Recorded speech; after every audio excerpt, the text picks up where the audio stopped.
So, what made Pet Sounds so different from prior Beach Boys records, or any record at all that came before it?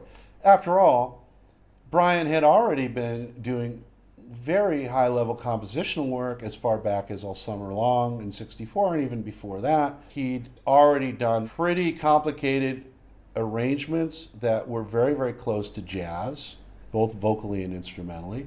He'd already pioneered unusual and unorthodox, but very catchy and commercial chord progressions and melodic sequences that were unknown to pop music at that time. Or maybe not unknown, but were not widely used. Brian had already achieved massive commercial success. So what made Pet Sounds so different?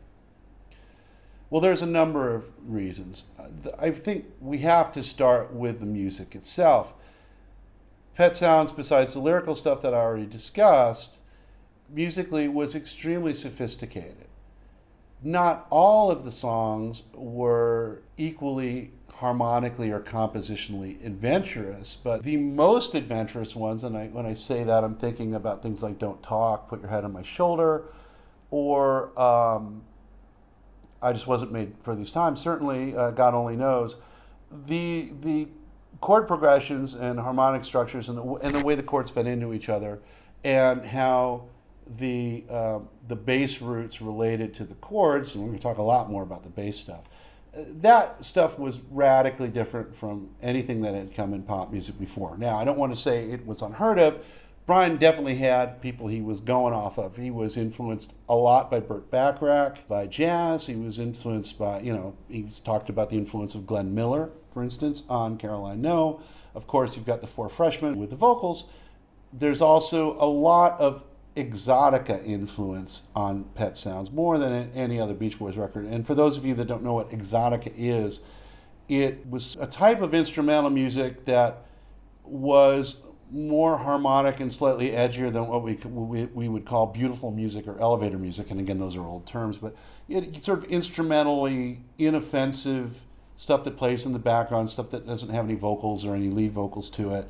That's basically mood music. But exotica was a little more harmonically adventurous, had a little more edge to it, and usually called up some kind of a sense of travel or foreign influence. That's why it was called exotica. So you'd have instruments and rhythms that were supposed to suggest a tropical environment, exotic soundscapes to evoke a certain mood.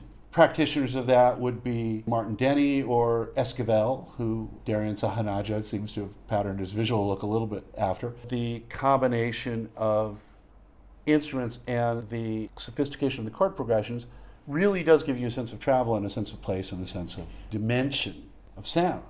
Taking that to the album as a whole, not just the way the songs are put together harmonically, what you sit down on the piano and write, but how they're arranged, and even more than the songwriting, the arrangements is where this album really takes off. Now, Brian had already experimented with bringing jazz instruments into the rock realm. We see a lot of that on Summer Days and Summer Nights. We'd already seen him experimenting with certain pairings of instruments and also certain types of jazz voicings that you don't usually hear in pop rock of this era, and you hear a lot of that in the Beach Boys today. Brian takes these to another level on Pet Sounds. He really gets into this idea, which anticipates what happened with MIDI when computers start to rule music in the 80s, where you take two or more instruments and have them play the same line.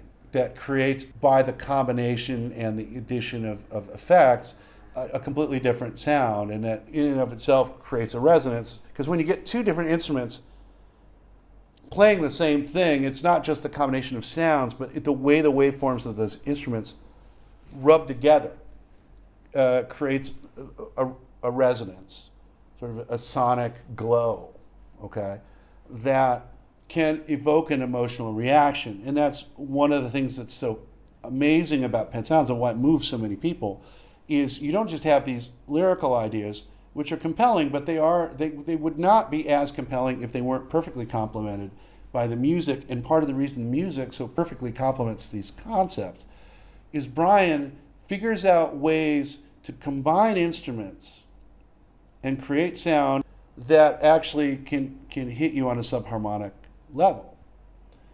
So you're feeling the music physically in a certain way. When a bass and a piano are played together, or guitars are playing together, and it hits you with reverb and the cloudiness of the sound and the low frequencies and the compression, it hits you a certain way. And Brian is able to evoke an emotional response with these combinations of sounds and the way he produces the record. The music itself conveys the lyrics in a way that is hitting you on a subconscious level. And it really brings out more of the emotional sense of these songs. And that is done, I think, consciously but also instinctively by Brian in how he chooses to combine the instruments, how those interact with the echo that Chuck Britz sets up for him, his engineer. And the really unorthodox chord changes that, and especially the bass roots that Brian puts into the songs. Before we talk about the revolutionary chord progressions and bass patterns that made the songs unlike anything previously heard in pop music, let's run down the equally unique instruments and sound combinations Brian used on Pet Sounds. Besides combining traditional rock instruments like keyboards and guitar in new ways, interweaving drum and percussion patterns, and having counter-melodic lead bass lines on nearly every song, Brian's instrumental palette on Pet Sounds included, but was not limited to, a string section, glockenspiel, vibraphone, bass clarinet, flute, ukulele, bass trombone, timpani, trumpet, bicycle bell, French and English horn, accordion, banjo, tack piano with taped strings, plucked piano strings, the electro-theremin, juice cups, and an upside-down Sparkletts water jug. Many of these sounds and the ways they were combined were never before attempted on a rock record. You get all of these elements together with these almost otherworldly chord progressions because no one's using these chords. You're not used to hearing a 5 in the bass, right? Let me sort of quickly demonstrate what I'm talking about here, because for a lot of you non-musicians, this isn't going to make any sense. When you play a chord on the piano, I'm going to play an A chord right now, okay? Okay, that's a standard A chord. And that's got the 1, 3, 5 up top and the root, the A, on the bottom, okay? So now when you put a different root in the bass. Now, one of the most common things you would do is you would go to the relative minor, you put an F sharp. Now you've got an F sharp minor 7th. You're still playing A in the top, but by virtue of putting an F sharp in the bottom, you've changed the dynamic of the chord. You've made it into a minor chord. So those already were pretty common. But what Brian started doing, in a major chord, you've got 3 elements, what we call numerically a 1, 3, and a 5. So in an A chord, 1 is A, 3 is a C sharp, and 5 is the E, right? So when you go to a 3rd in the bass, this is what you get. So that creates a sense of, you want to go from there to here, right? Because it's like, well, that's not where it should be. It's like we're about to transition to something else, right? Put a 5 in the bass, which is something Brian did a lot on Pet Sounds, you get the E in the bass. Okay? And right off the bat, you're like, that isn't taking you anywhere. But it's giving you a sense of unease and interest. And one of the most direct descendants of Pet Sounds, and people don't realize this, is Elton John's song, Someone Saved My Life Tonight. And the whole point of Elton John's, that composition, which is one of his greatest, is the movement of the 5 in the bass. So like, I'm going to play a little bit of Someone Saved My Life Tonight. Right away, you know that's Someone Saved My Life Tonight, right? Because no one else uses that chord.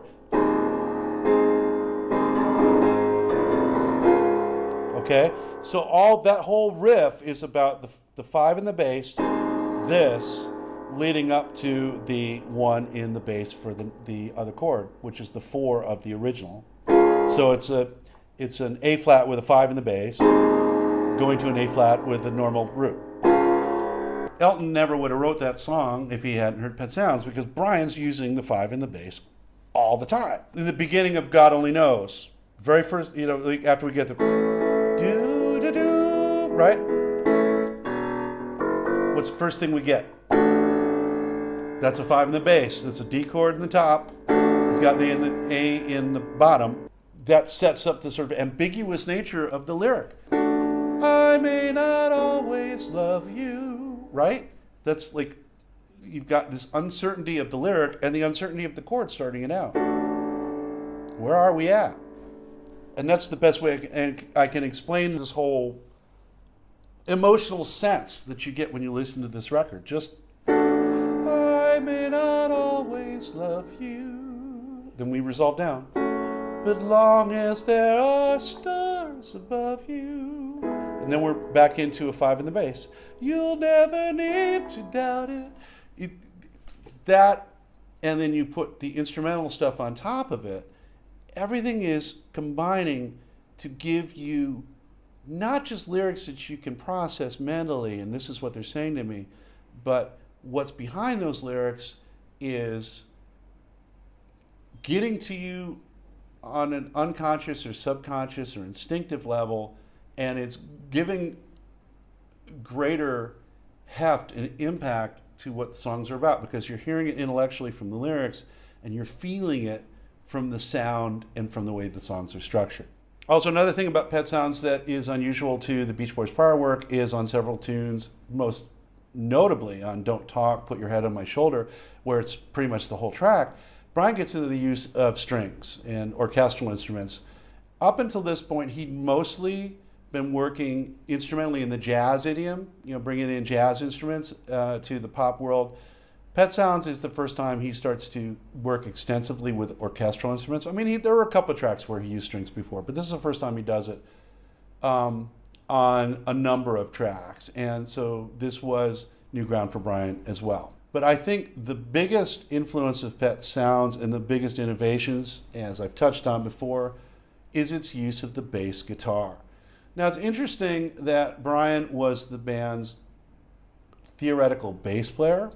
On stage, that's the image we have of him, and in the early days when he was part of the touring band, that was the instruments he used.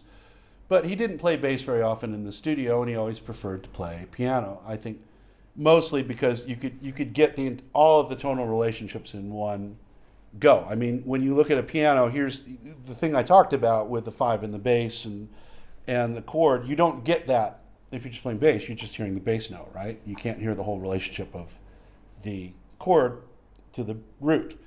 But as a composer and arranger, Brian really, really, really valued the bass. The bass was key to everything. It was arguably the most important instrument in what he was doing. And as a piano player, it's often been said that his left hand ability was greater than what he had in his right hand. That was where most of his technical skill was. And the use of the bass guitar as a lead counter melodic instrument in Pet Sounds, he's been doing this all along. Don't get me wrong, I've talked about this on all of the albums up to this point. Well, not all of them, but on his recent albums, he'd really been using the bass more as a lead instrument. But it is a big, possibly the biggest sonic element to Pet Sounds is what the bass does.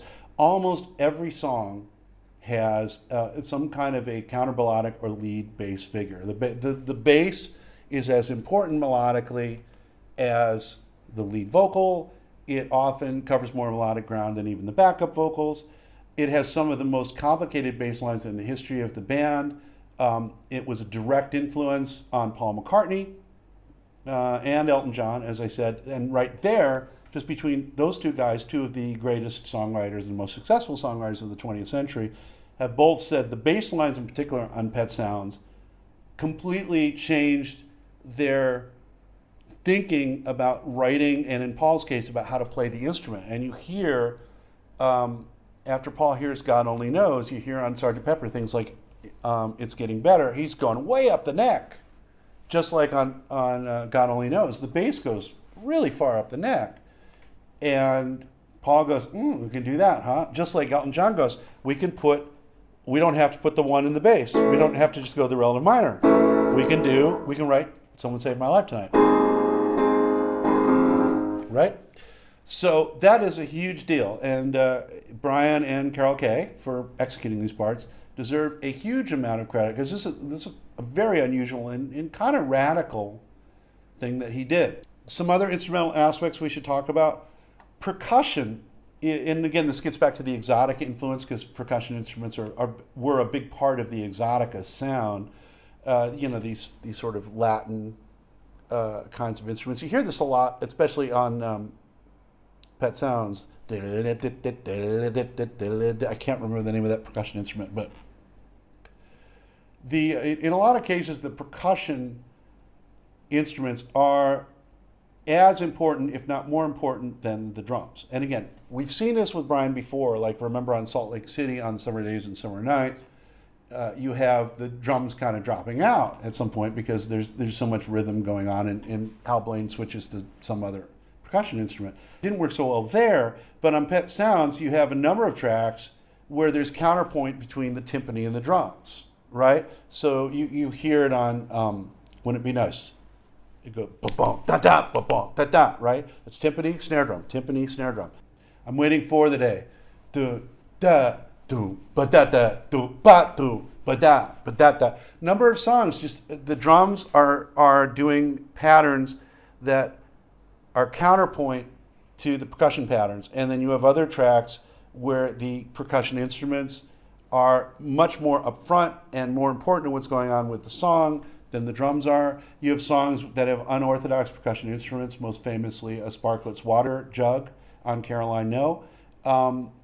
So the choices of percussion, the de-emphasis but not loss, which we'll see on Smiley Smile. You still have drums and you still have a pretty significant backbeat on a lot of these tunes, but the percussion is either on an equal footing with the drums or integrated with the rhythm of the drums, like the timpani and drum counterpoint thing I talked about, or in some cases more important than the drums, further up front, like on Pet Sounds. That's more important than what's going on with the drums. Another key part of the Pet Sounds sound is the reverb. Now I'm going to talk when we get into the different songs about the experiences I've had recording or performing various songs from Pet Sounds. And one of the things I got commissioned to do during my career as a producer is one of my clients wanted me to reproduce That's Not Me. They wanted to do their own version of it. And luckily for me, that was the simplest instrumental track because that was the only song in Pet Sounds that the band actually played. But I still had to go out into my garage and recreate a Pet Sounds track, and it was not very easy to do, but I did it, and I did an okay job, I think. But what I found mixing the record was that a good 60% of getting that sound was getting the reverb right. And it took up a very, very large amount of the sonic space of the final mix when I did it to get the sound of That's Not Me. And it's easy to overlook with all of the other dynamic things going on with the vocals and with the instruments and everything like that.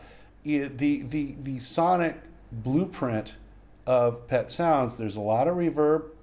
There's a certain amount of compression that makes the bass go, which we're kind of used to nowadays, but that very fat bass sound, because remember, not only is the bass very prominent melodically, but it's also very prominent in the mix. And part of that's the compression, but it's also just the boominess of the sound. And with it all being mixed in mono, it just all comes right at you. And again, we get back to that sense of the music giving you a subconscious emotional reaction.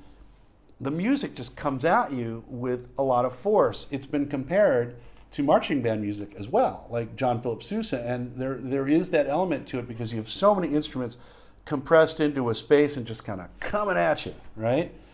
And so the sonic element of the reverb and the compression making the very full bass.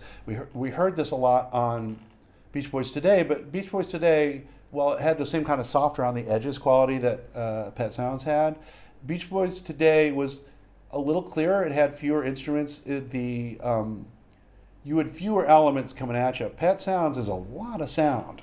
It's got a lot there.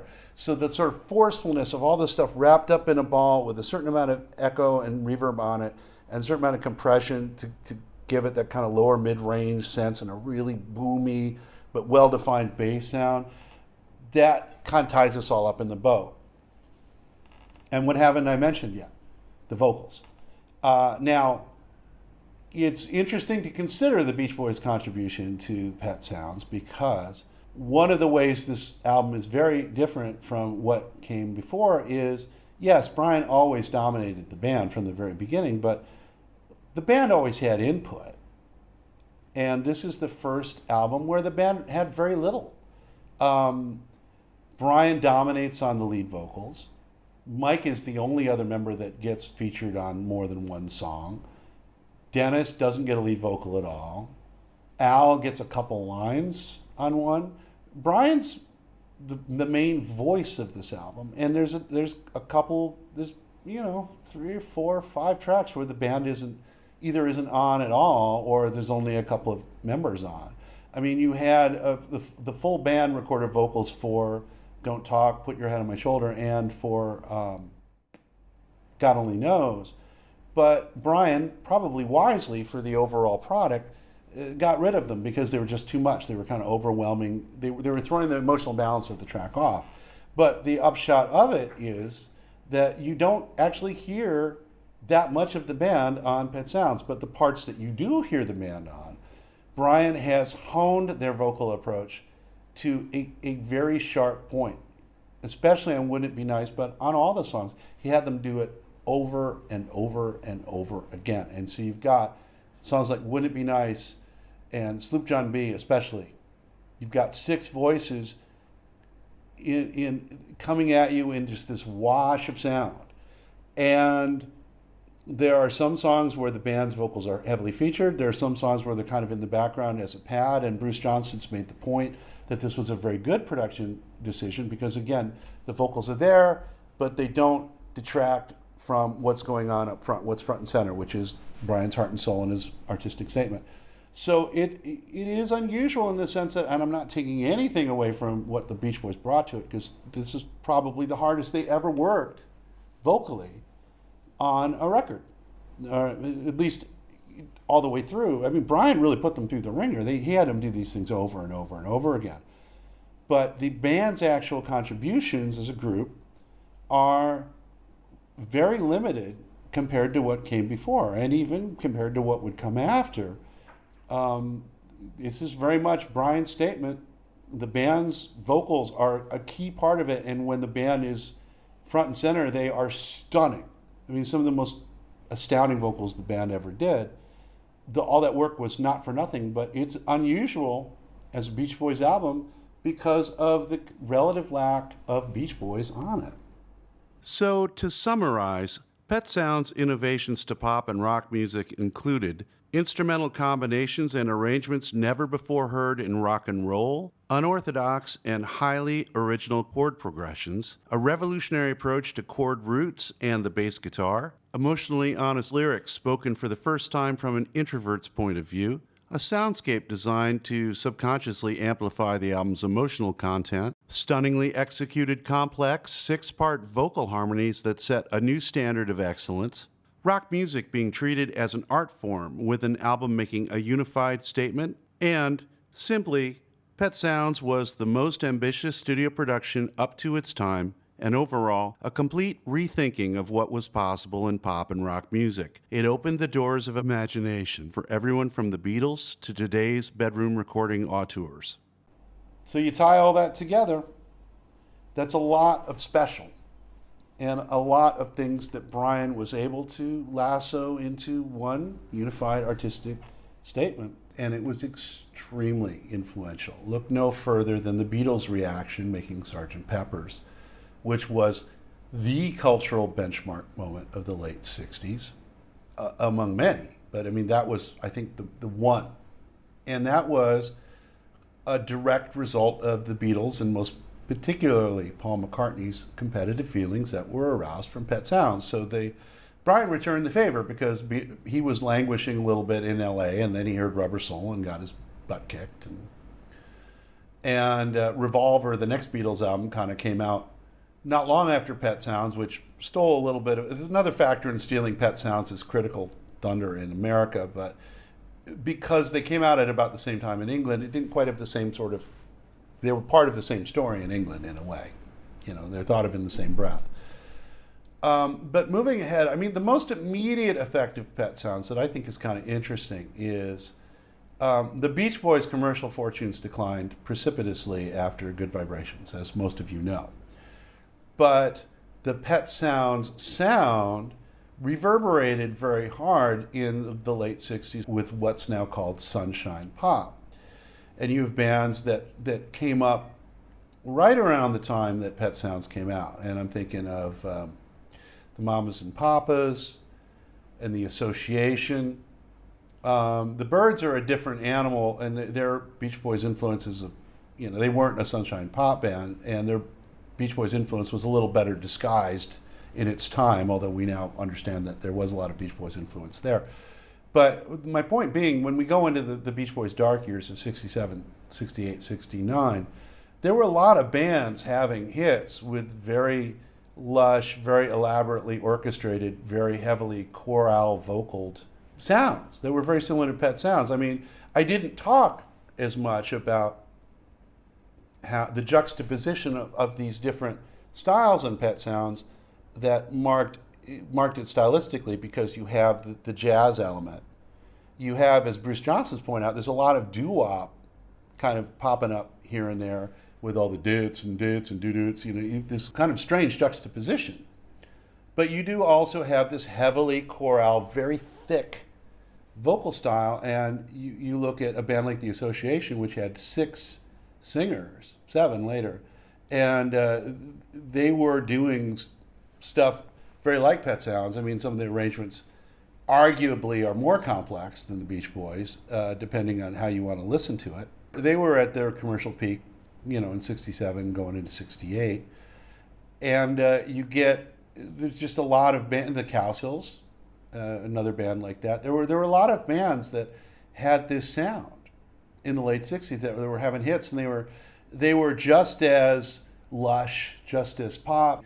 They didn't have the level of emotional resonance that the Beach Boys did, but it's interesting that you have the Beach Boys being dismissed in the late 60s as being lightweight and out of time and part of the past, but actually you have a lot of bands that were more lightweight, and I don't mean that they were lightweight. I mean, I love The Association, and a lot of their materials got surprising depth to it, but bands that were perceived to be more lightweight and certainly weren't going to sort of the emotional depths of Pet Sounds, but they weren't hip like Hendrix. I mean, The Association, to keep using that example, they had some similar image issues that the Beach Boys did, in that they started out looking very preppy, and then they kind of almost overcorrected into looking excessively hippie. So there was a self-consciousness to what they did, and so they did kind of have some of the same issues.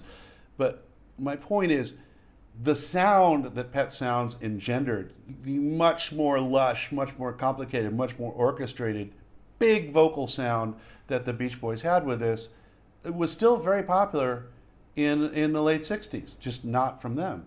I mean, even going into the 70s, when the Beach Boys really had a lot of problems, you had the Partridge Family, who was largely Ron Hicklin's group of singers, with David Cassidy, of course, fronting the band. But this was a vocal section that evolved from the same stew that Bruce Johnson and Terry Melcher were in, and their whole deal was making Beach Boys sounding records. So you have this whole tradition of music that continues right on from Pet Sounds, but the Beach Boys themselves doing it were no longer cool doing it. And I think part of the issue with that is, after Good Vibrations, the Beach Boys weren't really doing stuff that sounded like this anymore. They didn't get around to doing a full-on, fully conceived production that carried all the way through till probably Sunflower in 1970, by which point they really couldn't get on the radio. They could get on the radio a little all the way up to 69. But you think if they had done more stuff like The Association did, I mean, they had a couple of things like that, like Breakaway was certainly an attempt to do a Sunshine Pop single, and it tanked, so maybe that wouldn't have worked. But it's interesting to think that the Beach Boys sound was not hip anymore. I mean, it wasn't like the Cowsills were thought of in the same breath as Cream, even though the Castles actually covered Cream, which is kind of a little known fact. But you know, in the pop world, the sound was still pretty big. And it makes sense because, as I've said, the Beach Boys were huge. Even in America, going into the Pet Sounds era, they were still having big hits. So it makes sense that other people would sort of pick up the ball that Brian kind of dropped by not releasing anything after Good Vibrations. Like, well, we can do something with this sound, you know, and they did. So the Pet Sounds was a template in the short term for the whole Sunshine Pop movement and some of the kind of complicated vocal pyrotechnics that you hear. Like I said, even in something as poppy as the Partridge Family or bands like that. You know, I don't know the Archies recorded oeuvre to know if they fit into that or not, but you get what I'm saying. There's a whole bubble gummy thing that happens in the early 70s. That's all around really complicated Beach Boys oriented vocals. But the Beach Boys, nah. But looking forward past that, Pet Sounds has unbelievable influence. I mean, it's funny because of the Beach Boys image problem and the fact that, you know, everybody was so image conscious. You know, nobody wanted to be the guy at the party that wasn't smoking a doob, right? That a lot of the bands that were really into the Beach Boys weren't going to talk about it. Like, you can draw a very short line from the Beach Boys' Pet Sounds to Yes, who were the primary prog rock force in the early 70s. They were one of the proto-prog rock bands. And those guys were Beach Boys fans, big time. John Anderson especially. And you can hear it in their vocals because you don't think about Yes as being a vocal band, but they're a very heavily vocal-oriented band, a lot of harmonies in there. And so an argument has been made that Pet Sounds invented progressive rock. And I mean, you know, Piper at the Gates of Dawn, the Pink Floyd album, I think was a little after that. So I think you could make that argument. It's easier to make that argument with Good Vibrations because that was the first pop song where the Beach Boys did different movements, which is sort of what prog rock is about, is having these sort of different sections of a song that carry through to a whole, kind of like a classical piece. And that's something Brian was definitely trying to do. He wasn't quite that far along with Pet Sounds. These Pet Sounds are all in and of themselves fully realized individual pop music thoughts. They're not like a bunch of different movements like you have with Good Vibrations and the Smile stuff. But first prog rock album, I think you can make that argument. There's also a lot of Pet Sounds DNA in the very sophisticated kind of pop music that arose in the mid-70s. It's sort of my favorite wheelhouse. Now, I think that music is much more post-Beatles and most specifically post-McCartney. If you think about the kind of bands that grew up in that, and I mean, ELO is the obvious one, but I'm not thinking about them so much as a lot of the mid-tier pop bands that were around in the 70s that were doing these sort of keyboard-oriented, complex, sort of progressive pop singles. And there's a lot of McCartney DNA in that, but there's quite a bit of Pet Sounds DNA in that too. But the biggest place you see the influence of Pet Sounds is in indie rock and in what's in indie pop and shoegaze and all these different forms of, as I said, introversion perspective. I don't even know what I'm saying.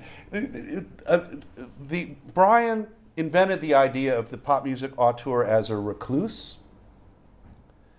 And he later sort of invented the idea of lo-fi and the guy in his bathrobe making records. And that became, with the advent of digital and home recording technology becoming widely available in the 90s, that became an entire ethos. And you had a lot of people that weren't comfortable being in rock bands but were very creative, starting to make records where introversion was the point, and looking inward and experimenting with sound. And for people like that, with that kind of mindset, with those tools available, this was a seminal work. This was something that was right in the DNA. And actually, everything the Beach Boys did after this also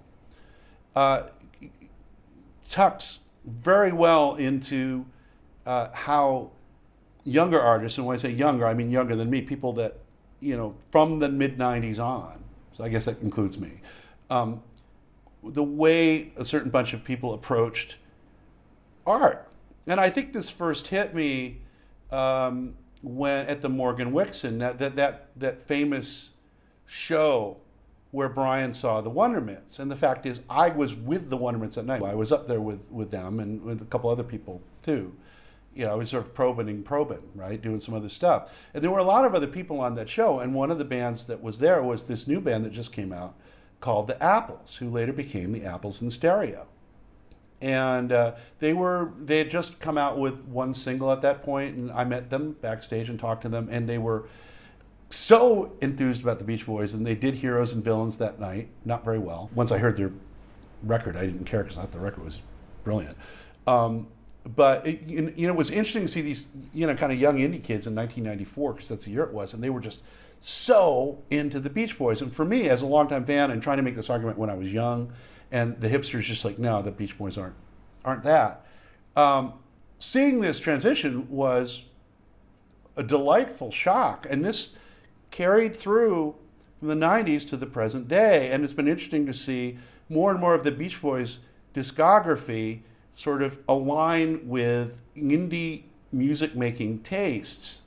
And I'm going to talk about this as we get through all of the records that come after.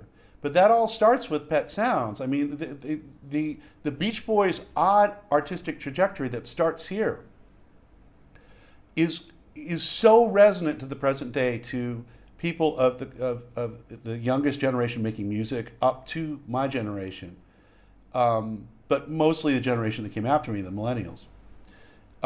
Because of the changes in attitude, the greater introspective in music making, the greater focus on the individual as opposed to band dynamics, the way music is made, the sort of socially awkward aspects to what Brian expressed, that all just locks right in with where young artistic people are now.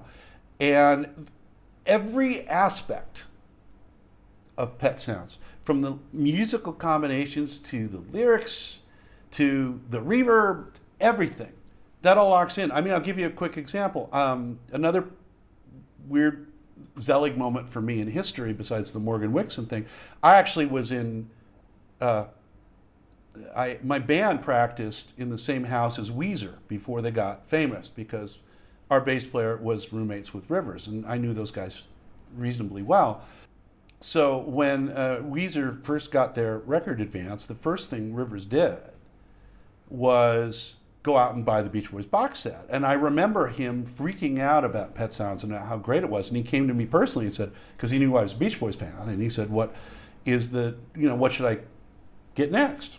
And I told him. And he later returned the favor by turning me on to indie rock. So I owe him a big debt of gratitude there, because I wouldn't have a career if he didn't do that. But I did my little bit helping him get into the Beach Boys. And the funny thing is, not long after that, you see this picture of Rivers with these weird little glasses on it. That's from the Pet Sounds box. That's straight up Rivers doing Brian. So even down to the eyewear that Brian had on the album, that's how every piece of this record has become iconic, right down to the font. It is that influential, and it's amazing because it took a very long time to get to this point. I mean, to briefly run through how this went down, the Beach Boys started to tank commercially in the States, 67. Capitol started pushing the duophonic version of Pet Sounds on the marketplace in the late 60s. Which was sonically inferior because it was mono reprocessed for stereo. And the mono version became hard to find. Pet Sounds was actually deleted from Capitol's catalog in 1970 when the band transitioned to Warner's. It was released, what is thought to be one of the best vinyl masterings of the album, as a twofer with the Carl and the Passions album in 1972. So it started to become more widely available at that point, but to some extent in the early 70s, Pet Sounds was a little bit of a lost album because Capitol just had not done a good job curating it. Like I said, there's plenty of evidence Capitol just wanted this album to piss off and die. And to the extent they made it available, it was in ways that they thought conformed to the marketplace that were cheap and easy, like making mono reprocess for stereo. It was later re-released as a single album, but I remember when I tried to find it when I started collecting Beach Boys albums, it would be about 1980. 80, 81, 82 is when I got my collection together. And at that time, it was hard to find. And the first version of Pet Sounds I ever heard was with the Carl and the Passions twofer, which in itself was very hard to find at that time. It took a long time of searching record shops in 1981 before I found a copy of Pet Sounds, Carl and the Passions. Certainly couldn't find a single version of Pet Sounds. And the artistic reputation of the album in the 70s and 80s wasn't as elevated as it is now. It was a respected album, and rock critics all agreed it was really, really good, but there was still that residual stoner bias against the Beach Boys, and there was a certain sense that it was really, really good, but slightly overrated. The Sloop John B being on it and the two instrumentals kind of brought it down a notch. But it was still really good. Good try, Brian. It's a great album. You know, not the Beatles, it's not Led Zeppelin, but it's a really good record. Yep, it's on the list of great records. That was kind of the attitude of it. It was like a 4.5 star record or a 4-star record. That's kind of how, got a few flaws, and kind of has, it's not really a rock album, and the band kind of collapsed after that, or there was always a reason to kind of go, it's just a cut under perfection, right? The whole thing changes in 1990, and I remember this happening. Again, I'd been a Beach Boys fan at this point for 10 years and fighting the good fight, advocating for their later albums, advocating for their artistic greatness, and it was a tough sell. I tell you personally, because I was way ahead of the curve on getting into the post-Pet Sounds albums. But when Pet Sounds was finally released on CD, and there was an arc in a very popular comic that existed at that time called Doonesbury, and it was probably the best remembered and most moving arc of the entire history of that comic strip. It was about a dying AIDS victim, and he got Pet Sounds on CD right before he died. And his last moments are spent listening to Pet Sounds. And they show a frame of him passing away, and wouldn't it be nice playing in the background. And his last words, written in this comic strip, are Brian Wilson is God. The impact of that comic strip and the release of the album finally on CD in 1990 were the beginning of an avalanche of critical reevaluation of the album and of the Beach Boys. And you can draw a line from that moment to the regard they are held in today. And when we get further into this series, I'll talk about the exact steps in that. But that was the moment when Pet Sounds ascended to the level that it's now regarded at, of just being a totemic all-time great album. By the end of the 90s, it was appearing at the top of lists of greatest rock albums of all times, often at the top. 1997 saw the release of the Pet Sounds Sessions. It was later preserved by the National Recording Registry of the Library of Congress. Rolling Stone now ranks it as number 2 in its greatest albums list. Brian toured it live in 2000 and beyond and did a live album of Pet Sounds. As I said before, there was a 40th anniversary version with extra features. It has now gone on to become one of the greatest albums, if not the greatest album of all time, in the estimation of nearly every rock critic worth his or her salt. If there's any criticism of the album these days, it's that it's maybe become almost too influential. But I think one of the reasons that this album has had so much retrospective praise is because of the long and tortuous road it's had. And it's been interesting to see the evolution in Brian's attitude to it, because retrospectively, he will now talk about it. And in fact, he said to me personally, in the only one-on-one private conversation I've ever had with Brian Wilson, this is what he chose to say, is that with Pet Sounds, that they were trying to put a lot of love and healing into the world. And I don't think that was his intention lyrically at the time, but Brian has talked about him and Carl having these prayer sessions going into the album and wanting to put a spirituality into the record. And I've talked a lot about all the various reasons why this album is so amazing, and how many different parts of the whole kind of came together to make it so very special. And I think you have to tie that all up and finish this very long conversation with the infusion of spirituality. And when we talk about God or religion or things like that, we get very caught up in our own, our own upbringing, the limits of our own comprehension or our ability to think about the divine. And I think Brian, with his very unique way of looking at the world and the unique antenna that he has to the universal creative force that those of us that make music are sometimes lucky enough to tap into, that he found a way to bypass the verbal and create a sonic whole that puts us directly in touch with that spiritual feeling of love and a desire maybe to be healed more than to heal itself. But at the end of the day, is it that much different? I'm not sure it is. So on that note, thanks for bearing with me on this very long discussion and overview of Pet Sounds.